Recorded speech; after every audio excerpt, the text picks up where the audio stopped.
Hello, beautiful and handsome world changers. Welcome back to the Nomad CEO Podcast. Question for you. Do you feel like you are addicted to sugar? Do you feel the tension of saying no when someone offers you a high sugar treat? Do you feel the urge to consume large amounts of it? If you do, first and foremost, I get you. I've been there, and today I'm going to talk about a few very simple things that you can do to start to reduce your sugar cravings and possibly even eliminate them. And I say possibly because every body is different, and there may be things going on underneath the surface, if you will, at play to a greater degree than you would just hear on a podcast. And so I'll talk about that as well. So first and foremost, if you did not know, sugar is highly addictive, okay? Chances are you did know that. But one definition of addiction is the inability to say no. And so when we eat sugar, our body's going to crave more sugar, and therefore the ability to say no to sugar gets harder and harder and harder. And I believe in a mental and physical and even spiritual approach to overcoming sugar. You can even look at a relational approach to helping with that, though I do believe that that is secondary. So super applicable and simple, how to get off your sugar. I love the mentality of let's focus on what you can add into your regimen, add into your eating, into your movement, into your life, versus saying, oh, I have to stop eating sugar. Getting off sugar and reducing that intake will be a byproduct of you adding in the right things that your mind and your body and even your spirit need. So what does that look like? First and foremost, I would evaluate where you're at with sugar. I'm going to share with you a little quiz that you can take in your brain, or even if you're driving to this right now, to sit down, pause, write this out, and calculate it for yourself. This is something that I have in our My Best Health operating system as part of our World Changers program for people to evaluate where they're at with sugar. And it's in this because that is such a common thing that so many people struggle with. Again, I've been there. And I want to equip people with how to break it because it's so doable. So how sugar addicted are you? Number one, do you feel tired even after a good night's sleep? You're going to rate yourself on a scale of 1 to 10 in response to these questions. And 1 is absolutely not, never. And 10 is an absolute yes. So do you feel tired even after a good night's sleep? So give yourself a number and make a mental note or a physical note of that as we go through this, and you'll add them up at the end. Number 2, does your energy plummet in the afternoon? Scale of 1 to 10. Number 3, do you rely on snacks and or caffeine to stay energized and focused throughout the day? 4, have you gained weight in the last 6 months, or are you having trouble losing weight? 5, do you crave sweets or carb-rich foods such as bread or pasta? Again, 1 is absolutely not ever. 10 is absolutely yes. 6, do you find that you have to eat more and more ice cream, chocolate, or other high sugar foods to satisfy your sweet tooth? 7, do you experience headaches, brain fog, or unexplained moodiness? Scale of 1 to 10. 8, do you regularly experience skin breakouts, or is your hair dry or brittle? 9, do you feel regularly guilty, bloated, exhausted, or sick to your stomach after eating? And 10, do you seem to catch every virus that crosses your path? Okay, team, you're going to tally that up for those 10 questions, and I'll give you an overview of the scoring system. 0 to 25 points, you're doing great, my friend. This is just a quick symptom assessment, so it's likely that you're actually not addicted to your sugar.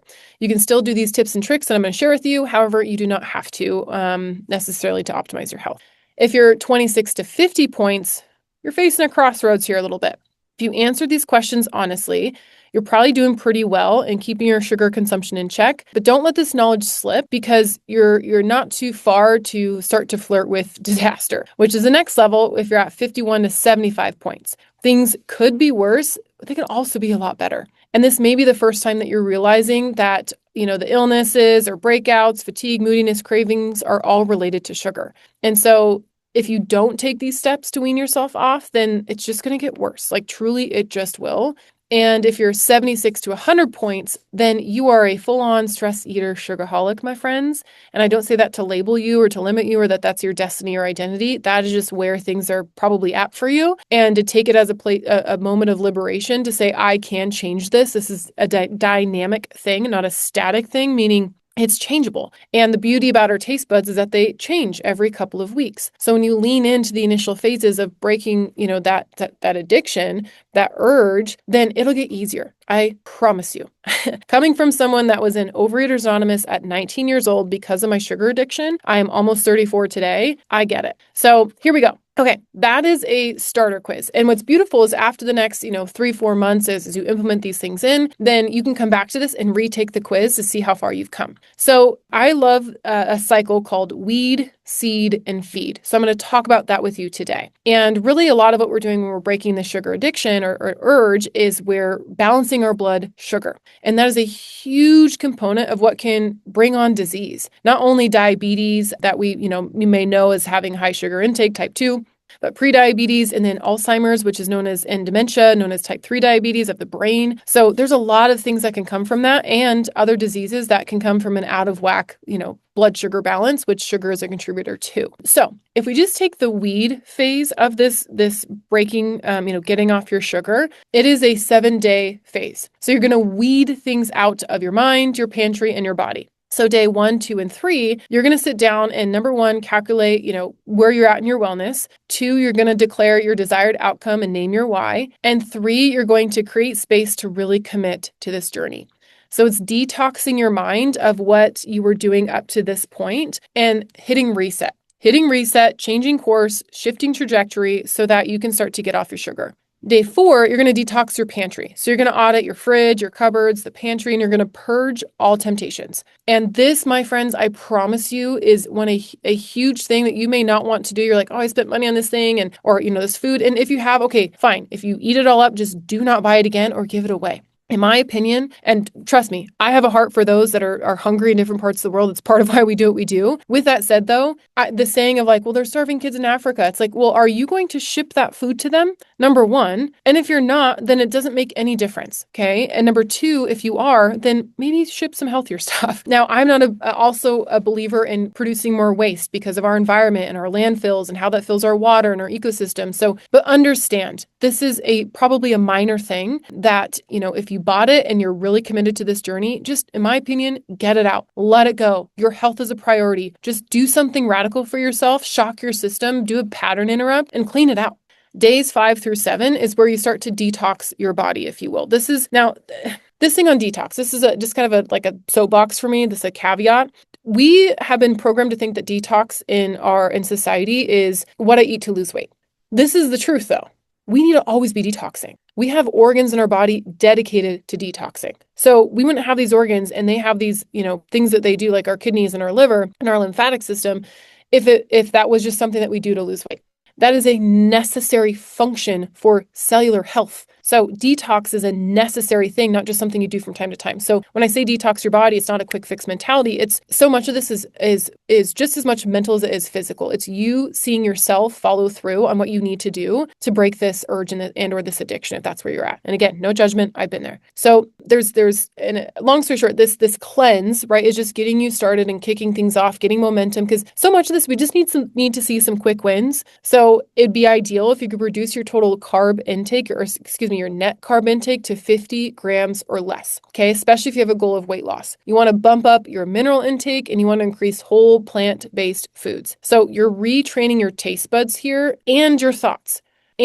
So tracking your food, whether it's pen to paper or a good old app, is so helpful here because you are seeing the proof of this and it's keeping you accountable. So this is the first 7 days. You're weeding things out. Now, a few helpful resources in this. I have an app called Elite Edge that you'd have to be a client or go to our site to check it out and get. You can track your food on there, or there's My Fitness. I mean, there's so many different apps. So pick your poison. Probably not the best phrase right here, right? But pick your pleasure. Other helpful apps. Now, my caveat to these first 2 I'm going to mention is that I, in the last 6 to 12 months, haven't used them as much. And even last year, maybe closer to a year and a half, because I just have had the brands that I know I like and I know what I'm looking for. So I don't personally need to use these as much. So I don't know if they're as good as they used to be. And I don't know the quality of the database anymore. I'm just going to throw them out there though, because you can do your own research and see. I just want you to know, because I'm hoping they're still good, but just, food for thought. So the first app is called Yuka. Some call it Yuka, like my mom. It's Yuka. And this is it's just an app that you download and you scan labels of food, and it's going to tell you a rating on a scale of 100 on how good it is. And if it's not ideal, why, and what ingredients and why they're harmful, which is really cool. Bobby approves, similar idea. It just tells you thumbs up or thumbs down. So it doesn't, for last I used it, it doesn't really show you as detailed as Yuka. It could still be helpful. The Environmental Working Group, EWG, they have different important standards to help protect our environmental health. And they share a lot of great information. I'm on their email list as well about kind of latest and greatest research and different stuff. So it's a good resource for that. Think Dirty is an app showing the level of chemical burden in our products. So it's going to help with discerning your decisions. Headspace and Brain Tap, those are really good for like breathing exercises, meditation, activating your brain, tapping into different neural pathways, all part of this process. So, and then another storefront is called Thrive Market. So they typically have healthier, better source foods and wholesale prices for the most part. So just things to keep in mind. Now, here's a few guidelines as well in the weeding of sugar. Is an actual true low sugar item is 5 grams per 100 gram serving, so 5% of the ingredients. Medium sugar is 5 to 20 grams, and high sugar is 20 grams plus. It would blow your mind if you're not used to looking at the label, how many things have medium to high sugar. It's crazy. So look at that. And I'm talking about like condiments to even meats to, there's been a lot of products I haven't eaten in a while that will have that kind of stuff, but like potato chips and like pastas and just things you're like, what is actual added sugar doing here to make us addicted? Okay. Buy the product more. So that's the weed phase. The seed part of the cycle is the next 21 days. So I'm going to go through this relatively quickly. I understand it's a lot of information. Again, this is part of our programs that we share with you. It's part of our operating system, but nonetheless, you can still pause this and go through it, or just take one thing and apply it. And my heart is that it'll still add value to you. So the next 3 weeks, the 21 days, are the seed cycle. So we're going to take it 3 days at a time. And every 3 days, you're going to add in a new habit. So days 1 through 3 of this phase is where you're going to remineralize. So a lot of times cravings go from a lack of minerals. So you're going to ideally add 3 different forms of greens daily. This can be in a smoothie, a juice, soup, salad, or even a scoop of green powder. Ideally, you're going to switch from table salt to a sea salt, like a Celtic salt, Himalayan sea salt. One thing on some sea salts is that they can be traced with heavy metals. So check out your brands and vet them as well, because they're not all made equal. You can even add more minerals. There's different mineral supplements out there, like magnesium. You can soak in minerals. You can take an Epsom salt bath, every few days or so. And bonus in the remineralization phase is adding more fiber. Most people, we talk a ton about protein. A lot of people don't talk enough about fiber. It is like the unsung hero of our diet and helping specifically too in getting off sugar. So just don't panic, stay calm. If you don't love the taste of all this stuff right now, your taste buds will change. You can do hard things, embrace it. Okay, Coach Ken's coming out. Days 4 through 6, add more healthy fats. And you're going to keep you're layering these habits. You're not just going to stop remineralizing. You're going to continue to remineralize. So I'd ideally have like a tracking system around this so you can see that. But adding from remineralization, you're going to add more healthy fats. And so ideally you're getting, 2 to 3 servings of healthy fats, potentially even at every meal. Have higher fat snacks, because that's going to help stabilize your blood sugar and your hormones. Especially for women, that is so important. And we don't typically want to go below 20% of our total caloric intake for fat. That's quite low. And especially for certain women, you want it to be higher, even for men. So, and especially when it comes to getting off your sugar. So if you're not hungry too, don't eat a snack, just wait till your next meal. So honoring your hunger in that way. Okay, days 7 through 9, you're going to start to get more mindful and smarter about your protein intake. So having a variety of protein sources, complete protein, there's different types of amino acids. They're the building blocks of protein. So for example, if you're just having collagen in your coffee, that is an incomplete protein. So technically, it's not counting towards a complete protein target.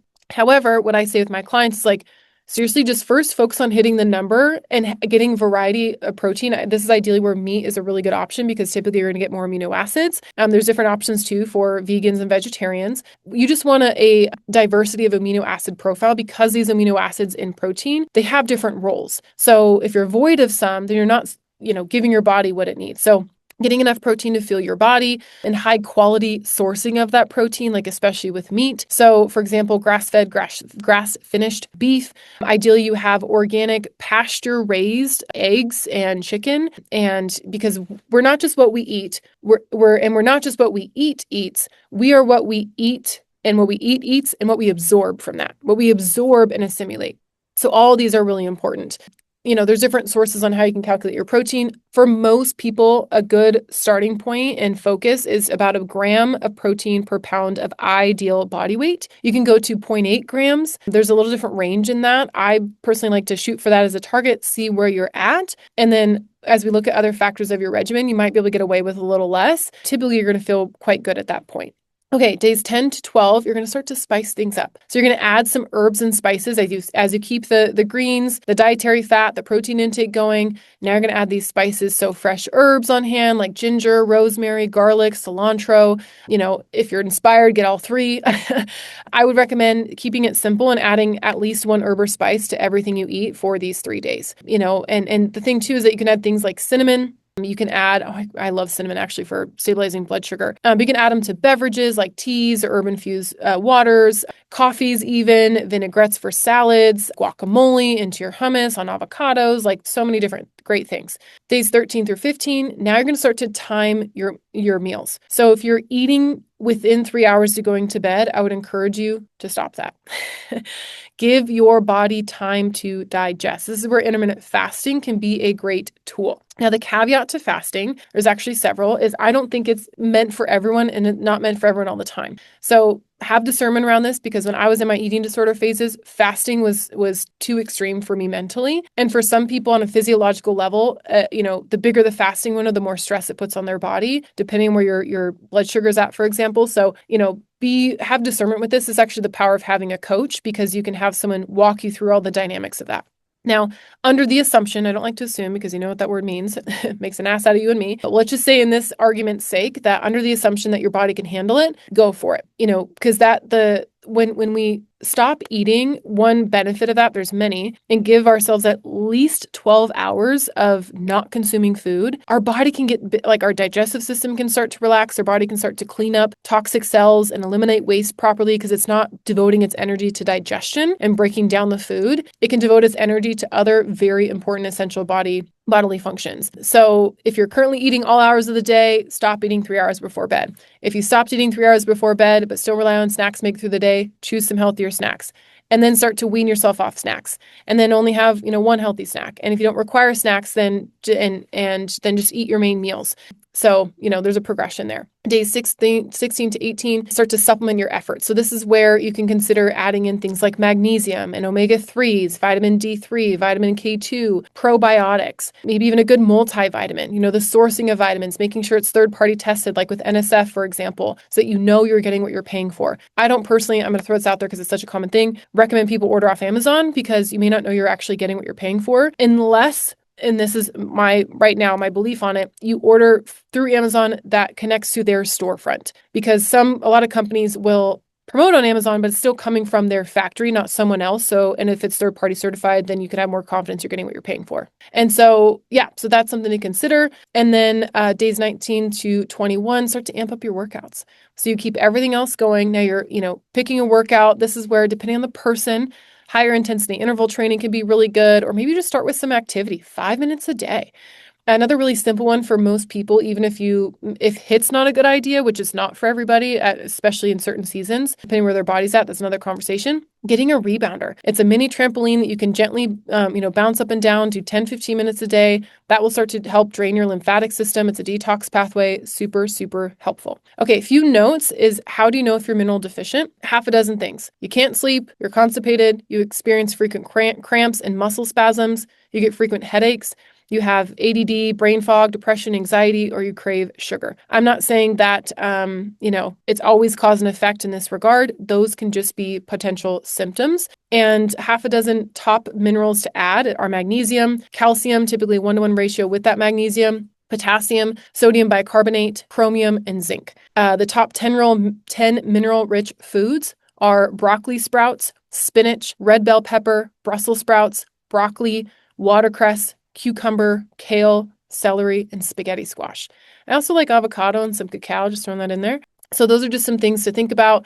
Some ideas for herbs and spices. We have garlic, ginger, turmeric, cinnamon, cilantro, basil, curry powder, oregano, rosemary, and fenugreek. Some other options, so those are the top 10, are allspice, anise, if I'm saying that one right, bay leaf. It's so funny because when I go purchase these at the store, I've used them. I'm like, I don't even know if I'm saying some of these right. How funny is that? Cardamom, celery seeds, coriander, cloves, cumin, dill, fennel, horseradish, lavender, lemon balm, mint, mustard seeds, nutmeg, parsley, sage, sesame seeds, vanilla bean. I know, again, I'm going through these quickly, but just even if you pull one or two things from this and you're like, oh, I'm going to add that in, that's still progress, team. So keep it up. Okay.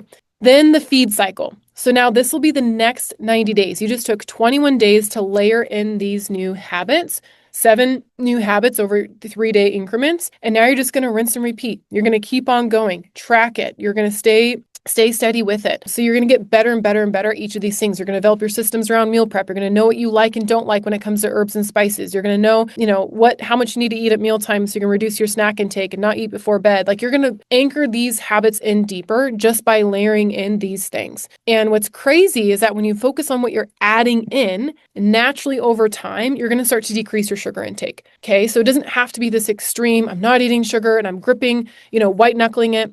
It could just simply be, I'm focusing on adding in these healthy, good things to my body. My body's going to crave more of that good stuff, and I'll start to crave less of the quote unquote bad stuff or the sugar. Now, I do believe in there's some really great recipes out there. I mean, you can even just look this up. There's countless of them. Having something that can still satisfy that sweet tooth, that's not as, I think of good, better, and best, right? And so, it might not be the best option. However, it's better. It's better than, say, a straight up cookie. So maybe you go from a straight up cookie to maybe a cookie with some protein in it, to maybe a protein snack that is sweetened with stevia. Like, for example, one of my favorite ones, meals or rather snacks, I blended like cacao powder and avocado and stevia. I've used dates before too. It's a lower glycemic index sweetener, and you can even use honey. I'd be mindful. Everyone can tolerate these different, level amounts of these things. And it might not be your favorite flavor of sweet, if you will, if you're really used to the high sugar stuff. However, again, your taste buds will change. And the beauty of these other things like honey, there's what is that honey? Manuka honey, that have other amazing properties and benefits for your health. So, having an alternative snack like that, or, stevia is typically a good, safe bet. Monk fruit. Note on that is when you go to the store and it says monk fruit or stevia, make sure that it's purely that. A lot of times they'll add other, sugar alcohols or sweeteners. So you're not actually, it's just a marketing thing. It's so annoying to me. So make sure you know what you're getting, what you're paying for. A safe bet, depending on where you live and what city you're in, that I recommend for clients when they're out grocery shopping, is to go to a health food store. Go to like a local one typically, or maybe a natural grocer's. Whole Foods is okay. In my opinion, it's not as good as it used to be, but like a good, like I live, in Idaho, I go to natural grocers or the Boise Co-op. And depending on that store, they're going to have someone in that department that's really educated on the ingredients and different maybe supplements or things that you can add in. I would ask them questions and have them teach you what's on the shelves there. Just because it's on the shelf doesn't mean it's the best option. However, that way you can have someone, if you don't have a coach, to help guide you along this way. And they're there for that, right? They're educated in that typically. So, and then sometimes too, I like to ask, like, shout out to this guy, Nicholas, at the Boise Co-op. I've been seeing him for a couple of years, going in there because I used to live by there when I lived here. And I'll just go in and I'm like, is Nicholas here? I have questions for him. He's so smart, knows more than I do about a lot of this stuff because he's working with all these different brands and products and the sourcing and the quantities. And so there's just so many things out there, and I'm always learning. And it's just nice to have kind of a rest assured peaceful place that you can go to that you can trust, especially when that person's consuming those products themselves. Typically a good thing. So anyways, again, I know this was a lot. I know I threw a bit at you. Just think of one thing. What was your one takeaway from what I shared with you today, and apply it immediately? Maybe that's bumping up your healthy fat intake. Maybe that's being mindful of your protein. Maybe that's just adding some herbs and spices to your eggs tomorrow morning. Maybe that's just jumping up and down on a rebounder. Like, keep it simple and start small. Or maybe that's going through your pantry and getting stuff out and just vowing you're not going to buy that stuff on a regular basis. Like, do something if this is an issue for you and just start to gain momentum. I'm a firm believer that we build our habits, and it requires discipline to do something we don't want to do for a period of time until it becomes a habit. When something's a habit, it doesn't necessarily require discipline anymore because it's weird if you don't do it. When we're consistent with our habits, that builds momentum. When we have momentum, or big mo, that's what gets the results, my friends. So we have to leverage discipline, doing what we don't maybe want to do, to then have the habits, to then build the momentum, to then get the results. So whatever's hard for you now won't always be hard when you stay consistent with it. And I also believe that when the desire is great, the discipline will follow. And so focus on why you're doing it. Get really clear from the beginning what this is going to do for you in your life, not just in your health or in your weight, if that's the issue for you at this time. Rather, how is that going to impact your purpose? I talk about something, a lot, and lifespans, how long we live, health spans, how well we live, purpose span is how deeply we give. How much of our life are we living in our purpose? And I believe that sugar is a stealer of that. And don't get me wrong, do I have sugar today? Well, I have it from time to time. Absolutely. It's in a lot of things, and I like to enjoy treats from time to time. It's not a crime. It's not a sin. I was like full-blown binger on it before, and it took up my whole capacity in my life. And it was stealing from me going out there and making a difference in the lives of others because I was so caught up in my own addiction and in this, in my body, like how my body responded to consuming it, and so preoccupied with it. So now that I don't have that, it's crazy how much capacity that frees up, let alone confidence too, and like feeling good and energy. So just know, if you're in a spot where like, I got to get off this stuff, it's possible. You can do it. If others can, you can too. So lean into a system and a process, because if you've white-knuckled it before and you've tried it many, many times, chances are you didn't have the right system. You didn't simplify it down to something that you could actually do that meets you where you're at, and a framework that's proven, like the one I shared with you. And still, you can mold it to your own. Maybe you take a week in each of those habits. Maybe the seed phase is 4 months for you. That's okay. There's no necessarily right or wrong. Just meet yourself where you're at with the principles that work and apply whatever practices you need. I say this all the time with my clients. Practices are many, principles are few. Practices always change, principles never do. These are principles. The practices is how you apply them is personalized. Okay, so keep that in mind. Principles are universal, practices are personal. Ooh, that was good. That was the first time I've ever said that. I've ever said it like that. Let's see if I can say it again. Principles are universal, practices are personal. Ooh, sizzle, sizzle. Take note, y'all. Okay, cool. I like that. All right, team. That's today's episode. I pray that this blesses you. Much love, and we'll talk soon. Bye-bye.